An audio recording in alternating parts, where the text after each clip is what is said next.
चुंबकीय पृथक्करण विधि।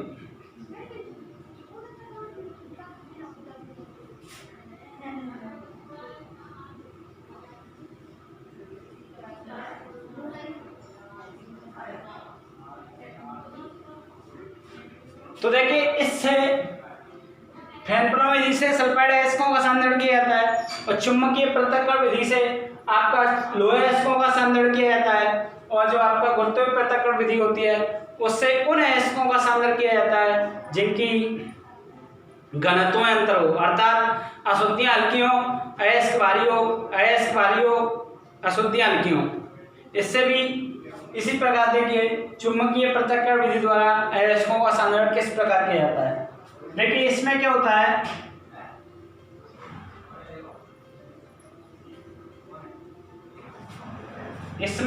इसमें दो चुंबकीय पहिए होते हैं, इस प्रकार से आप बना सकते हो।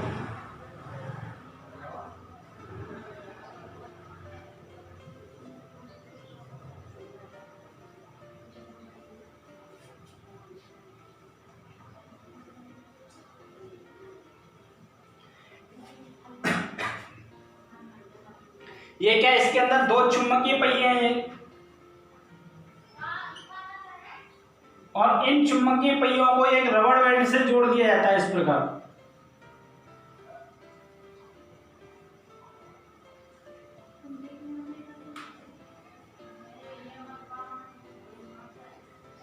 ये क्या है, आपकी रबड़ बैंड, और इसके ऊपर एक ओपन लगा हुआ होता है इस प्रकार। ये आपकी रबड़ बैंड है। यहाँ पर आपके जो अशुद्ध कण होते हैं वो एकत्रित होने लगते हैं।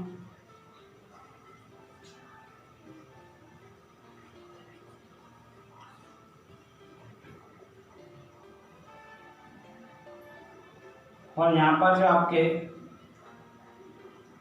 शुद्ध कण, शुद्धियां। तो देखिए इस विधि से सांद्रण किस प्रकार किया जाता है। देखिए इसमें ये दो चुंबकीय पहिए होते हैं और इसके ऊपर एक हॉपर लगा हुआ होता है इस प्रकार, और इनके ऊपर एक रबड़ बैंड चढ़ी होती है इस प्रकार। इस हॉपर में हम क्या करते हैं, अयस्क को महीन पीसकर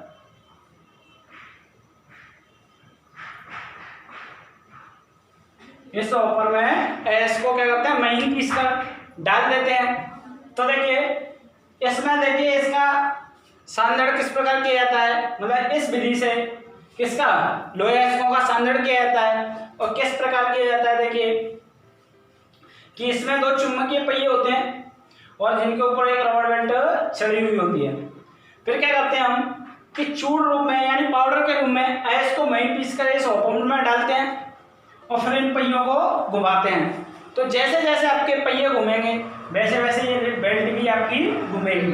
जैसे इस प्रकार आपके ये पहिए हैं, जैसे आपने देखा होगा कि इस प्रकार आपके दो पहिए लगे हुए होते हैं। अब इसमें जैसे ये पहिए घूम रहे हैं तो ये बेल्ट भी क्या आगे घूमेगी। अब जब बेल्ट आगे घूमेगी तो इस बेल्ट के ऊपर हॉपर लगा हुआ है तो इसके ऊपर जो एस गिरेगा वो भी आगे की ओर गिरेगा।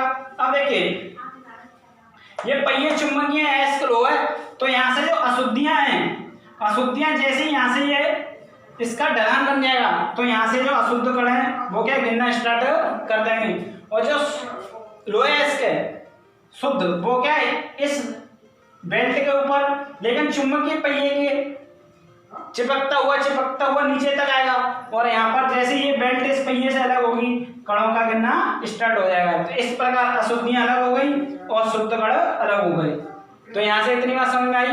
तो क्या होता है देखिए कि इसमें क्या होता है, दो चुंबकीय पहिए होते हैं और जिसके ऊपर एक रबड़ बैंड चढ़ी होती है और इसके ऊपर एक हॉपर लगा हुआ होता है। इस हॉपर में इसको महीन पीस कर डाल देते हैं और फिर इन पहियों को घुमाते हैं। इन पहियों के घूमने से अशुद्ध कण अलग हो जाते हैं और शुद्ध कण अलग हो जाते हैं। इस प्रकार इस विधि से लोहे अयस्कों का सांद्रण किया जाता है। तो यहाँ से नंबर 2 भी खत्म हो गया। गुरुत्वीय पृथक्करण विधि में क्या होता है, कि जैसे मान लो ये आपके पास एक पात्र है जिसको बोलते हैं हम ढलानदार पात्र, या इसको हम ये भी कह सकते हैं सीढ़ीनुमा पात्र, और जिसमें देखिए इस प्रकार आपके ये जो लगे हुए हैं वो क्या होते हैं, अवरोधक होते हैं, इनको बोलते हैं अवरोधक।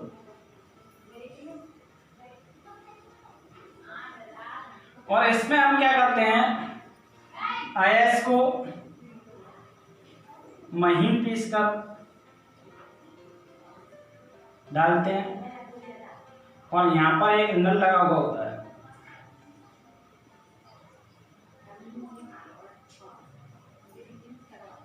जिससे जल की तेज धारा का प्रवाहन करते हैं। तो क्या होता है कि जो अशुद्धियाँ होती हैं वो बहकर यहाँ रह जाती हैं अशुद्धियाँ,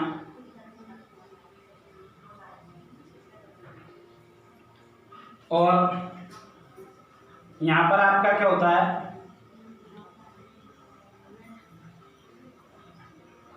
शुद्ध कण।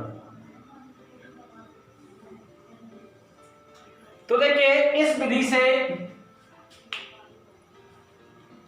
ये कौन सी विधि है, नंबर 3, कहीं आप सोचो कि यही है, ये नंबर 3 है, गुरुत्वीय पृथक्करण विधि। तो ये इसके घनत्व पर क्या करती है, निर्भर करती है, यानी इस विधि, यह विधि घनत्व पर निर्भर करती है इसके, अर्थात इसका मतलब होता है कि आपकी अशुद्धियां हल्की हो और अयस्क भारी हो, अयस्क भारी हो, अशुद्धियां हल्की हो, तो इस विधि का प्रयोग किया जाता है। इसमें क्या होता है, ये ढलानदार पात्र होता है, देखिए इस प्रकार समझिए, जैसे इसको मैं ऐसे रख लूं तो ये ढलानदार पात्र हो गया। अब इसमें जो ये बीच में लगे हुए होते हैं, ये अवरोधक लगे हुए होते हैं, जैसे मैंने ये लिया, अब मैं इसमें यदि जैसे मैंने अयस्क को डाला, अब इस प्रकार मैं डालूंगा तो यहाँ से पूरा अयस्क नीचे आएगा, इसलिए यहाँ पर बीच में क्या लगा दिए जाते हैं, इस प्रकार से अवरोधक लगा दिए जाते हैं, जिससे जो भी हम डालें वो यहाँ रुक जाए। और इसके बाद हम क्या करते हैं, जल की तेज धारा का प्रवाहन करते हैं। तो जो अशुद्धियाँ होती हैं वो क्या होती हैं, जैसे ही जल की तेज धारा होती है तो वो बहकर नीचे आ जाती हैं और शुद्ध कण इन अवरोधकों में रह जाते हैं। इस प्रकार इस विधि से सांद्रण कर लिया जाता है। तो हमने देखिए क्या बोला कि इस विधि में क्या होता है, एक ढलानदार पात्र होता है। सबसे पहले कि इस विधि का जो प्रयोग उन अयस्कों के लिए किया जाता है जिनके घनत्व में क्या हो, अंतर हो, अर्थात अशुद्धियां हल्की हो, अयस्क भारी हो। इसमें क्या होता है, एक ढलानदार पात्र होता है जिसमें अवरोधक लगे हुए होते हैं, और इसमें हम क्या करते हैं, अयस्क को मिल पीस कर ऊपर से डालते हैं, और ऊपर इसमें लगे नल द्वारा जल की तेज धारा का प्रवाहन करते हैं, जिससे क्या होता है, अशुद्धियां जल के साथ बहकर नीचे आ जाती हैं। अशुद्धियां जल के साथ बहकर क्या होती हैं, नीचे आ जाती हैं, और शेष शुद्ध कण अवरोधकों में रह जाते हैं। इस प्रकार इस विधि से क्या किया जाता है, मतलब इस विधि से भी लोहे अयस्कों का सांद्रण कर लिया जाता है। तो इस विधि से लोहे अयस्कों का या जिंक के अयस्कों का सांद्रण कर लिया जाता है। अब वो मैंने आपको पहले बताया कि वो जो सल्फाइड अयस्क हैं वो फैन विधि से, और जो लोहे अयस्क हैं वो चुंबकीय पृथक विधि से, और इसमें भी लोहे अयस्कों का सांद्रण कर लिया जाता है। लेकिन इसमें और भी उन अयस्कों का सांद्रण कर लिया जाता है जिनके अयस्क तथा अशुद्धियों में मतलब अंतर हो, घनत्व में हल्की भारी हो। इसके बाद देखिए आपके ये तीनों टॉपिक खत्म होते हैं। क्या पढ़ा आज हमने पढ़ा कि अयस्क में जो उपस्थित अशुद्धियां होती हैं उनको अलग करना सांद्रण कहलाता है, और अलग किस किस प्रकार से, कौन कौन सी विधि से किन किन अयस्कों का सांद्रण किया जाता है, ये सब बताया। तो इसी के साथ ये लेक्चर आज का हमारा खत्म होता है। तो इसमें देखिए यदि आपने नए लेक्चर को पढ़ने के लिए इन तीनों विधियों को नहीं देखा, नहीं समझा, नहीं पढ़ा, तो आने वाला जो लेक्चर आएगा उसमें आपको काफ़ी परेशानी होगी, और इसके द्वारा जो भी कार्य दिया जाएगा वो आप नहीं कर पाओगे। तो मैंने आपको पहले भी बोला और अंत में भी बोल रहा हूँ कि प्रत्येक वीडियो को पूरा